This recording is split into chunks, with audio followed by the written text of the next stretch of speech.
Nice and lovely, guys. So basically, I'm back in the kitchen on another one. I'm not cooking at the moment. That's why I take the time out to say, you know what, man, today is my special day. Is my birthday. Yeah, it's my birthday. But what I want to say to you guys, you know what I mean, on a special day, not because on a special day.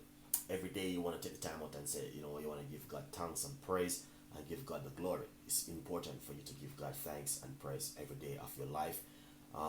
Yeah, I'm happy, and I'm happy in my soul. I want to say thank every one of you guys who support Chef Ricardo, who leave in your comments on my my Instagram, my Facebook, and also on my YouTube channel. I want to take the time out to say thank every one of you guys for your support and your time watching my video. And not only that, it's just an amazing to be in the kitchen to share this beautiful thing with you. Today is my heart strong, and I want to give God thanks and praise and glory. Thank God for every one of you, and thank God for the support we shall have at the moment. God is good every minute, every second of the day.